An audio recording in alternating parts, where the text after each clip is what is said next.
Samaritain, tu tends les mains à ceux qui sont dans le besoin. Tu les entends, tu les comprends, Samaritain. Rendons grâce au Seigneur, rendons grâce pour son amour. Dès le matin, les oiseaux chantent, tous les louanges de Dieu créateur. Et toi, mon ami, roi de chante, tu as l'amour de Jésus dans son âme. Jamais Dieu est fidèle, jamais Dieu est grand, jamais Dieu est avec nous, jamais, jamais, jamais, jamais Dieu est fidèle, jamais Dieu est grand, jamais Dieu est avec nous, jamais, Que Dieu soit béni. Voilà, j'aimerais dans cette matinée poursuivre sur ce thème concernant le disciple de Jésus-Christ.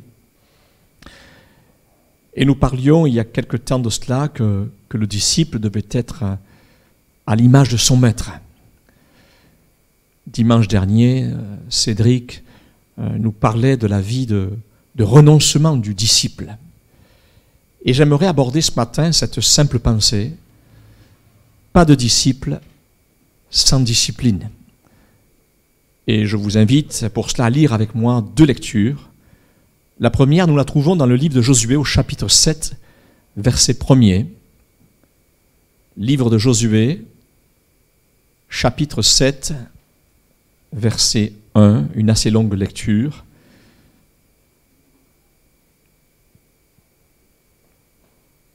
Mais il est nécessaire de la lire parce qu'on ne peut pas l'entrecouper pour en comprendre le sens. Josué chapitre 7, verset 1. Les enfants d'Israël commirent une infidélité au sujet des choses dévouées par interdit. Akan, fils de Carmi, fils de Zabdi, fils de Zérach, de la tribu de Juda, prit des choses dévouées. Et la colère de l'Éternel s'enflamma contre les enfants d'Israël. Josué envoya de Jéricho des hommes vers Haï, qui est près de Beth-Aven, à l'orient de Bethel. Il leur dit: montez et explorez le pays. Et ces hommes montèrent et explorèrent Haï. Ils revinrent auprès de Josué et lui dirent: il est inutile de faire marcher tout le peuple, 2 ou 3 000 hommes suffiront pour battre Haï. Ne donne pas cette fatigue à tout le peuple, car ils sont en petit nombre. 3 000 hommes environ se mirent en marche, mais ils prirent la fuite devant les gens de Haï. Les gens d'Haï leur tuèrent environ 36 hommes. Ils les poursuivirent depuis la porte jusqu'à Shebaram et les battirent à la descente. Le peuple fut consterné et perdit courage. Josué déchira ses vêtements et se prosterna jusqu'au soir, le visage contre terre, devant l'arche de l'Éternel, lui et les anciens d'Israël, et ils se couvrirent la tête de poussière. Josué dit: ah, Seigneur Éternel, pourquoi as-tu fait passer le Jourdain à ce peuple pour nous livrer entre les mains des Amoréens et nous faire périr? Oh, si nous eussions su rester de l'autre côté du Jourdain, de grâce, Seigneur. Que dirais-je après qu'Israël a tourné le dos devant ses ennemis? Les Cananéens et tous les habitants du pays la prendront. Ils nous envelopperont et ils feront disparaître notre nom de la terre. Et que feras-tu pour ton grand nom? L'Éternel dit à Josué: lève-toi. Pourquoi restes-tu ainsi couché sur ton visage? Israël a péché. Ils ont transgressé mon alliance que je leur ai prescrite. Ils ont pris des choses dévouées par interdit. Ils les ont dérobées et ont dissimulé. Et ils les ont cachées parmi leurs bagages. Aussi les enfants d'Israël ne peuvent-ils résister à leurs ennemis? Ils tourneront le dos devant leurs ennemis car ils sont sous l'interdit. Je ne serai plus avec vous si vous ne détruisez pas l'interdit du milieu de vous. Lève-toi, sanctifie le peuple. Tu diras, sanctifiez-vous pour demain. Car ainsi parle l'Éternel, le Dieu d'Israël, il y a de l'interdit au milieu de toi, Israël. Tu ne pourras résister à tes ennemis jusqu'à ce que vous ayez ôté l'interdit du milieu de vous. Vous vous approcherez le matin selon vos tribus, et la tribu que désignera l'Éternel, s'approchera par famille. Et la famille que désignera l'Éternel s'approchera par maison. Et la maison que désignera l'Éternel s'approchera par homme. Celui qui sera désigné comme ayant pris de ce qui était dévoué par interdit sera brûlé au feu, lui et tout ce qui lui appartient, pour avoir transgressé l'alliance de l'Éternel et commis une infamie en Israël. Josué se leva de bon matin, et il fit approcher Israël selon ses tribus, et la tribu de Juda fut désignée. Il fit approcher les familles de Juda, et la famille de Zérach fut désignée. Il fit approcher la famille de Zérach par maison, et Zabdi fut désigné. Il fit approcher la maison de Zabdi par homme, et Akan, fils de Carmi, fils de Zabdi, fils de Zérach, de la tribu de Juda, fut désigné. Josué dit à Akan, « Mon fils, donne gloire à l'Éternel, le Dieu d'Israël, et rends-lui hommage. Dis-moi donc ce que tu as fait. Ne me le cache point. » Akan répondit à Josué et dit, « Il est vrai que j'ai péché contre l'Éternel, le Dieu d'Israël, et voici ce que j'ai fait. J'ai vu dans le butin un beau manteau de chinéar, 200 cycles d'argent, et un lingot d'or du poids de 50 cycles. Je les ai convoités, et je les ai pris. Ils sont cachés dans la terre au milieu de ma tente, et l'argent est dessous. » Josué envoya des gens qui coururent à la tente, et voici les objets étaient cachés dans la tente d'Akan, et l'argent était dessous. Ils les prirent au milieu de la tente, les apportèrent à Josué et à tous les enfants d'Israël, et les déposèrent devant l'Éternel. Josué et tout Israël avec lui prirent Akan, fils de Zérach, l'argent, le manteau, le lingot d'or, les fils et les filles d'Akan, ses bœufs, ses ânes, ses brebis, sa tente et tout ce qui lui appartenait, et ils les firent monter dans la vallée d'Accor. Josué dit, « Pourquoi nous as-tu troublés ? L'Éternel te troublera aujourd'hui. » Et tout Israël le lapida, on les brûla au feu, on les lapida, et l'on enleva sur Akan, on éleva sur Akan un grand monceau de pierre qui subsiste encore aujourd'hui, et l'Éternel revint de l'ardeur de sa colère. C'est à cause de cet événement qu'on a donné jusqu'à ce jour à ce lieu le nom de la vallée d'Accor. Amen.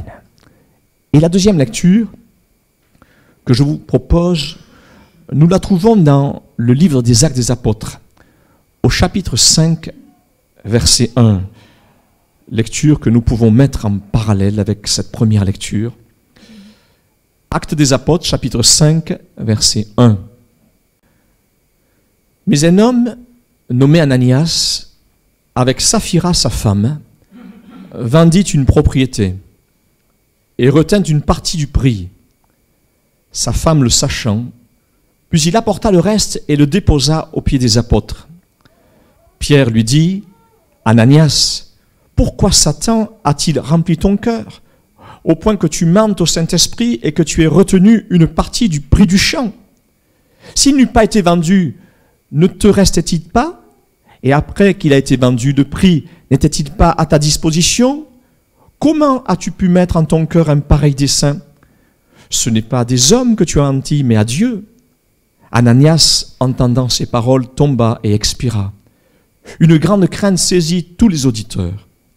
Les jeunes gens s'étant levés, l'enveloppèrent, l'emportèrent et l'ensevelirent. Environ 3 heures plus tard, sa femme entra, sans savoir ce qui était arrivé. Pierre lui adressa la parole. « Dis-moi, est-ce à un tel prix que vous avez vendu le champ ?»« Oui, répondit-elle, c'est à ce prix-là. » Alors Pierre lui dit, « Comment vous êtes-vous accordé pour tenter l'Esprit du Seigneur? Voici ceux qui ont enseveli ton mari sont à la porte et ils t'emporteront. » Au même instant, elle tomba aux pieds de l'apôtre et expira. Les jeunes gens, étant entrés, la trouvèrent morte. Ils l'emportèrent et l'ensevelirent auprès de son mari, et une grande crainte s'empara de toute l'assemblée et de tous ceux qui apprirent ces choses. Amen. Amen. Nous découvrons ici, frères et sœurs, 2 textes, 2 événements complémentaires et indissociables l'un de l'autre. Et pourtant, l'un de ces événements se déroule sous l'ancienne alliance. Et le deuxième, le Saint-Esprit va permettre qui se déroule sous la nouvelle alliance en Jésus-Christ, et tout cela pour notre enseignement. Et tout cela veut nous dire tout simplement, frères et sœurs, que la discipline que Dieu exige pour le véritable disciple n'est pas seulement quelque chose qui était valable sous l'ancienne alliance, mais elle est encore nécessaire sous la nouvelle alliance en Jésus-Christ. À travers ces deux exemples, nous pouvons constater ensemble qu'effectivement, nous ne pouvons être disciples du Seigneur sans auparavant être soumis à la discipline que le Saint-Esprit exige au milieu de son peuple. Qu'est-ce que la discipline? La discipline, ce sont des règles de conduite que s'impose une personne. Et pour ce qui concerne le disciple de Jésus-Christ, notre seule règle de conduite, c'est la parole de notre Dieu. Amen. Encore faut-il nous y soumettre comme un bon disciple de Jésus-Christ. Et c'est ce que Paul voulait dire à Timothée dans sa deuxième lettre au chapitre 2, verset 4. Il n'est pas de soldat qui s'embarrasse des affaires de la vie s'il veut plaire à celui qui l'a enrôlé. Et l'athlète n'est pas couronné s'il n'a pas combattu suivant les règles. Et nous savons que si un athlète enfreint les règles auxquelles il doit être soumis, alors il risque d'être disqualifié. Et c'est ce que nous avons entendu dans le monde du sport, concernant certains athlètes disqualifiés à cause de dopage. Alors donc, comme un vaillant athlète, sans tromperie, courons avec persévérance, selon les règles de la parole de Dieu, pour atteindre le but suprême afin de ne pas être disqualifié. Amen. La discipline par le Saint-Esprit dans l'Église de Jésus-Christ fait aussi partie de l'enseignement que la parole de Dieu nous a laissé. Et nous découvrons cette discipline par le Saint-Esprit s'exercer déjà par l'intermédiaire des apôtres, au milieu des premiers pas de l'Église de Jésus-Christ. Et c'est ce que soulignera la deuxième lettre de Paul aux Corinthiens, chapitre 13, verset 2. Déjà, dans l'Église primitive, nous voyons cette discipline s'exercer par le moyen des apôtres. Lorsque j'étais présent pour la seconde fois, j'ai déjà dit, et aujourd'hui que je suis absent, je dis encore d'avance à ceux qui ont péché précédemment et à tous les autres que si je retourne chez vous, je n'userai d'aucun ménagement. Et les pasteurs d'église qui ne tiennent pas compte de ces exigences attirent le désastre sur ceux qu'ils sont appelés à diriger. Et voilà pourquoi il y a tellement d'anarchie dans certaines de nos églises. Et certaines d'entre elles vivent comme au temps des juges, où il est dit au chapitre 17, verset 6, qu'en ce temps-là, il n'y avait point de roi en Israël, et chacun faisait ce qui lui semblait bon. Oh, que Dieu nous garde, en commençant par nous, pasteurs, d'un tel désordre spirituel par manque de discipline dans nos églises. Nous découvrons dans ces deux exemples de nos lectures d'introduction que la grâce de Dieu n'a rien retranché aux conséquences que cela peut occasionner dans la vie de ceux qui rejettent cette discipline. Si ce n'est que la différence que nous trouvons entre l'ancienne et la nouvelle alliance, c'est que sous la nouvelle alliance en Jésus-Christ, seules deux personnes subissent le châtiment de Dieu, Ananias et Saphira. Tandis que pour l'histoire d'Akan, tout le peuple d'Israël subit les conséquences d'un seul homme. Et c'est pour cela que je rends gloire et grâce à Dieu pour cette réforme dans la nouvelle alliance apportée par la grâce de Dieu en Jésus-Christ, laquelle nous encourage à poursuivre le chemin que le Seigneur a tracé pour chacun d'entre nous, sans pour cela subir les conséquences de ceux qui rejettent la parole du Seigneur. Gloire à Dieu. Et c'est ce que soulignera le livre d'Ézéchiel au chapitre 18, verset 20, « L'âme qui pêche c'est celle qui mourra. Le Fils ne portera pas l'iniquité de son Père et le Père ne portera pas l'iniquité de son Fils. La justice du juste sera sur lui et la méchanceté du méchant sera sur lui. Je rends gloire à Dieu pour l'alliance en Jésus-Christ. Alors certains pourraient me dire, mais frère, le Dieu que vous nous présentez est un Dieu rigoureux et intransigeant dans sa discipline. Oh, il est vrai que le Dieu de la Nouvelle Alliance est aussi intransigeant que le Dieu que nous découvrons dans l'Ancienne Alliance. Il est aussi intransigeant. Et c'est ce que nous avons remarqué avec ces deux exemples que nous avons lus ensemble. Mais je voudrais vous rassurer en vous disant que Dieu n'a pas envoyé son Fils dans le monde pour nous juger, mais pour nous sauver, à condition que nous demeurions dans sa lumière et sa discipline. Et c'est ce que nous dira ce chapitre clé de l'amour de Dieu, mais aussi ce chapitre clé de la justice de Dieu. Je veux parler ici du chapitre 3, verset 16 de l'Évangile selon Jean, car Dieu a tant aimé le monde qu'il a donné son Fils unique afin que quiconque croit en lui ne périsse point, mais qu'il ait la vie éternelle. Et le texte continue. Dieu, en effet, n'a pas envoyé son Fils dans le monde pour qu'il juge le monde, mais pour que le monde soit sauvé par lui. Celui qui croit en lui n'est point jugé. Mais celui qui ne croit pas est déjà jugé parce qu'il n'a pas cru au nom du Fils unique de Dieu. Et ce jugement, c'est que la lumière étant venue dans le monde, les hommes ont préféré les ténèbres à la lumière parce que leurs œuvres étaient mauvaises. Car quiconque fait le mal est la lumière et ne vient point à la lumière de peur que ses œuvres ne soient dévoilées, mais celui qui agit selon la vérité vient à la lumière afin que ses œuvres soient manifestées parce qu'elles sont faites en Dieu. Amen.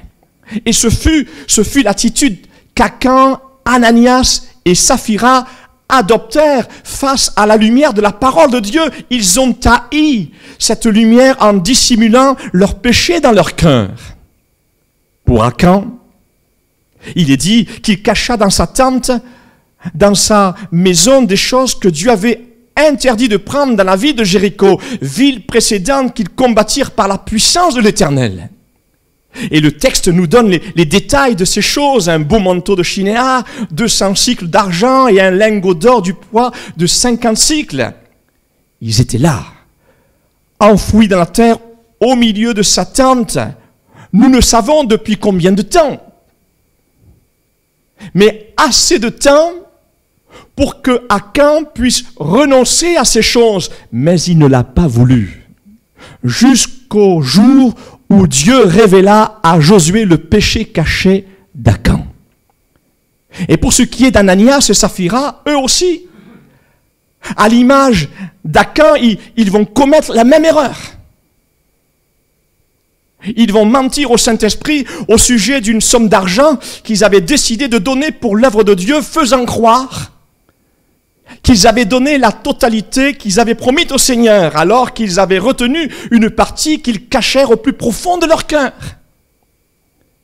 Puis il est dit, au verset 2, qu'il apporta le reste et le déposa aux pieds des apôtres. Mais Ananias ne réalise pas que ce n'est pas simplement aux apôtres qu'il a affaire, mais il a affaire surtout à Dieu. Et c'est ce que le premier livre de Samuel dira au chapitre 8, verset 7. L'Éternel dit à Samuel, écoute la voix du peuple dans tout ce qu'il te dira, car ce n'est pas toi qui le rejette, c'est moi qui le rejette, afin que je ne règne plus sur eux. Et c'est ce que Jésus dira aussi dans l'Évangile selon Luc, chapitre 10, verset 16, concernant ses disciples. Celui qui vous écoute, m'écoute. Et celui qui vous rejette, me rejette. Et celui qui me rejette, rejette celui qui m'a envoyé.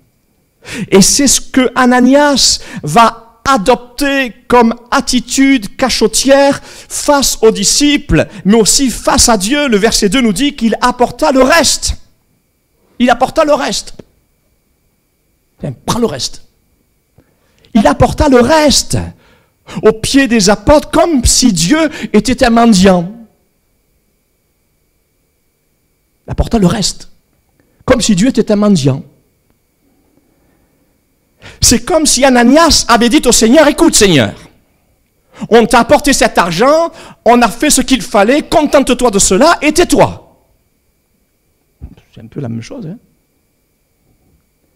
Mais on ne se moque pas de Dieu, car il connaît la motivation de nos cœurs. Et comme dira l'Évangile selon Luc chapitre 8, verset 17, il n'y a rien de caché qui ne doivent être découverts, rien de secret qui ne doivent être connus et mis au jour. Et c'est ce qui se passa pour Akan, Ananias et Saphira. Dieu voulait révéler au grand jour et au milieu du peuple de Dieu leur cœur tortueux et rebelle. Alors je me suis posé une question. Je me suis posé une question au sujet d'Akan. Cette question est celle-ci.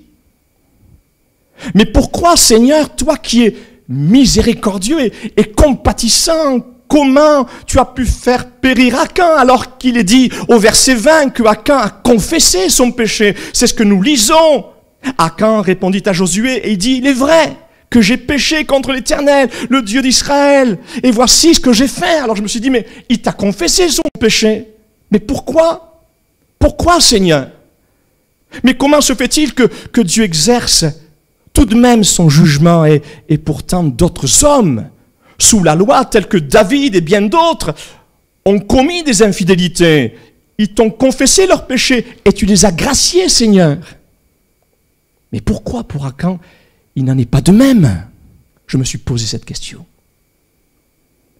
Et j'ai réfléchi longuement dans la présence du Seigneur. Et le Seigneur m'a tout simplement dit cela. Je suis celui qui sonde les cœurs et les reins. Et Dieu savait que pour Akan, sa repentance n'était pas une repentance remplie d'amour pour l'Éternel, mais Akan s'est repenti à cause de la peur seulement que lui inspirait le jugement de Dieu. Et nous trouvons dans les Écritures cette sorte de repentance peureuse, par simple peur du jugement de Dieu, tel que Pharaon. Pourquoi ne l'a-t-il pas sauvé, Pharaon?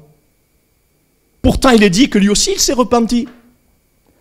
Dans le livre de l'Exode, au chapitre 10, verset 16, aussitôt Pharaon appela Moïse et Aaron et dit, j'ai péché. Il s'est repenti. Contre l'Éternel, votre Dieu est contre vous.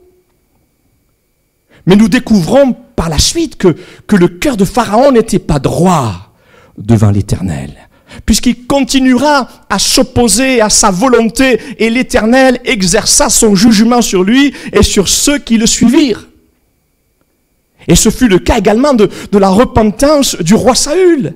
Dans le premier livre de Samuel, au chapitre 15, verset 24, alors Saül dit à Samuel, j'ai péché, car j'ai transgressé l'ordre de l'Éternel et je n'ai pas obéi à tes paroles. Je craignais le peuple et j'ai écouté sa voix. Lui aussi s'est repenti. Mais nous savons que celui-ci était un bon comédien dans ses prières. C'était un très bon comédien dans ses prières. Pour essayer de tromper et ensuite détruire tout sur son passage. Et c'est ce qu'il fit jusqu'à ce que le jugement de Dieu atteigne sa vie, parce qu'il ne changea pas véritablement d'attitude. Non, non, non. De belles prières, sans une véritable repentance, ne fera pas fléchir le cœur de Dieu. Le Proverbe 28, verset 9 dira même que si quelqu'un détourne l'oreille pour ne pas écouter la loi, sa prière même est une abomination. La repentance qui fait fléchir le cœur de Dieu, c'est une repentance qui engage tout notre être. Amen. Notre corps, notre âme, notre esprit. Et ce fut le cas du fils prodigue. Il retourne chez son père. Il aurait pu se contenter simplement de revenir. Papa, ça y est, je suis revenu, hein, bon. Hein. Il aurait pu se contenter de revenir, mais non. Il va plus loin. Amen. Il se repent, il confesse son péché, et non seulement à Dieu, mais à celui qu'il a offensé, c'est-à-dire son propre père. Voici ces paroles que nous trouvons dans l'évangile selon Luc, chapitre 15, verset 18. « Je me lèverai, j'irai vers mon Père, et je lui dirai, mon Père, j'ai péché contre le ciel et contre toi. Je ne suis plus digne d'être appelé ton fils. » Quelle repentance! Traite-moi comme l'un de tes mercenaires. Voici ce que la Bible appelle une véritable repentance. Gloire à Dieu. Le texte nous dit qu'Akan ne périt pas seul. Vous avez remarqué? Il ne périt pas seul à cause de son péché. Ses fils et ses filles furent aussi lapidés. Il est d'ailleurs probable qu'ils aient été complices en aidant leur père à cacher ses richesses dérobées. Et ce fut le même cas pour Saphira. Elle aussi fut complice du mensonge et du vol de son mari Ananias. Et c'est ce que le verset 1 et 2 souligne. Mais un homme nommé Ananias, avec Saphira sa femme, vendit une propriété et retint une partie du prix, sa femme le sachant. Elle le sait. Puis il apporta le reste et le déposa aux pieds des apôtres. Et c'est pour cette bonne raison que la sentence fut la même pour Saphira. Mais à travers cet exemple, nous découvrons aussi la grâce de Dieu, qui désire que tous les hommes soient sauvés de leurs péchés. Et c'est pour cela que tous les hommes et toutes les femmes seront inexcusables devant Dieu d'avoir rejeté cette si grande grâce de Dieu en Jésus-Christ. Voyez-vous, si Saphira, en tant que complice de son mari, aurait confessé son péché au Seigneur, mais Dieu lui aurait fait grâce. Lorsque, par l'intermédiaire de l'apôtre Pierre, Dieu lui tendit la main. Mais au verset 8, nous constatons qu'elle endurcit son cœur à la voix du Saint-Esprit. Il est dit ceci, Pierre lui adressa la parole, « Dis-moi, est-ce à un tel prix ?» Dieu lui tend la main. « Est-ce à un tel prix que vous avez vendu le champ ?» « Oui, répondit-elle, c'est à ce prix-là. » Oh, quel dommage pour Saphira. Nous constatons que Saphira demeure dans son péché de complicité, lequel est aussi coupable que l'auteur des faits. Quelqu'un de complice, c'est quelqu'un qui participe à une action de près ou de loin, en s'impliquant de différentes manières, que ce soit en acte ou en parole. C'est quelqu'un qui est d'accord avec l'auteur des faits. D'ailleurs, la complicité est punissable par la loi des hommes ainsi que par la loi de Dieu. Et c'est ce que confirmera le Proverbe 29, verset 24. Celui qui partage ou qui est complice avec un voleur est ennemi de son âme. Il entend la malédiction et il ne déclare rien. La version français courante traduira ainsi ce même verset. Le complice d'un voleur se fait du tort à lui-même. Il connaît la malédiction qui le menace, mais il refuse de parler. Et voilà le pourquoi. Que ce soit pour Saphira ou les membres de la famille d'Akan, le châtiment de Dieu fut ferme et disciplinaire parce qu'ils demeurèrent dans leur péché de complicité.